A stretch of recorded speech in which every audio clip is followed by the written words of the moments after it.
Mohli by ste nám približiť dnešné podujatie, čo sa týka, komu je určené? No, toto podujatie je také poďakovanie našim priateľom, ktorí nám pomáhali pri otvorení teda, alebo pri zrealizovaní projektu klubu s knižnicou, ktorý tu budeme prevádzkovať pre deti, mládež, dospelých, rôzne vekové kategórie. Hlavne ide o to, aby sa ľudia mali kde stretávať, aby to bolo, myslím si, že také prirodzené alebo krásne prostredie na stretávanie. Budú môcť tu hrať spoločenské hry, budú môcť tu hrať stolný tenis a rôzne také kultúrno-spoločenské akcie, aktivity, ktoré sa tu budú diať. Ja sa veľmi teším na organizácie takých rôznych súťaží pre ľudí. Ja dúfam, že túto bývalú reštauráciu, ktorú si ľudia pamätajú pod menom Hepaj, že my zmeníme trošku na klub,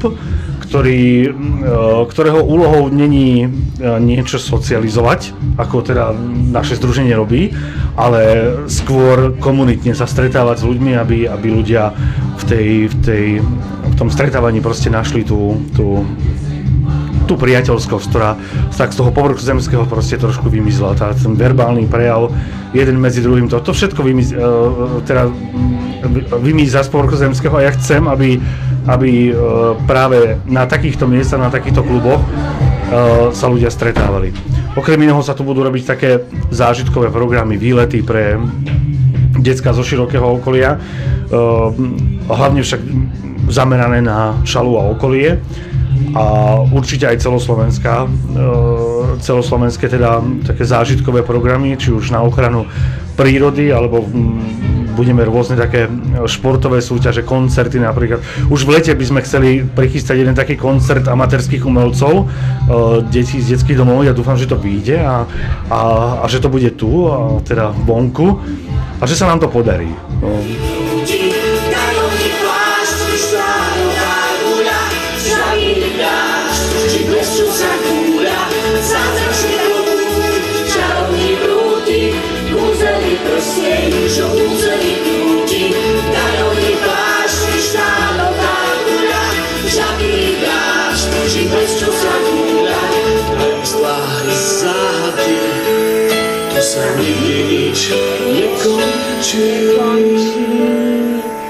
Už 15 rokov sa venujete dobrovoľnej činnosti a spomínate sa na svoje začiatky? Spomínam, začiatky boli veľmi také ťažké. Bolo veľmi ťažké si zvyknúť na to, že ľudia odkazaní na pomoc potrebujú základné veci. Hlavne potrebovali vzťah, potrebovali sa rozprávať. Stretával som sa s dôchodcami, ktorí žili sami na samote a nemali nikto doniesť ani potraviny alebo vymeniť plynovú fľašu napríklad, alebo niečo takéto. Toto všetko som robil ešte v 94. ako vojak, tak som začal. Dal som dohromady takých priateľov, s ktorými sme hrávali také divadielka, spievali sme deťom v nemocniciach napríklad, ktoré na Vianoce zostávali v nemocniciach alebo v detských domovoch, a tak sa vlastne začala táto dobrovoľnícka činnosť a odvtedy som vlastne neprestal tak putovať po tom Slovensku a zbierať dobrovoľníkov a s tými dobrovoľníkmi pomáhať ľuďom.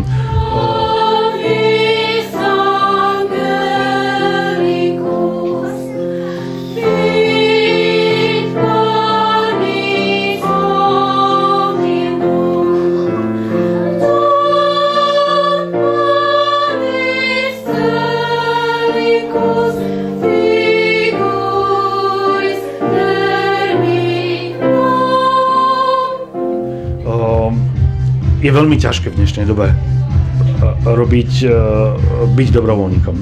Všade vo svete dobrovoľník je, tak by som povedal, že uznávaná osobnosť. Ale tu na Slovensku je dobrovoľník braný za niečo také čudné.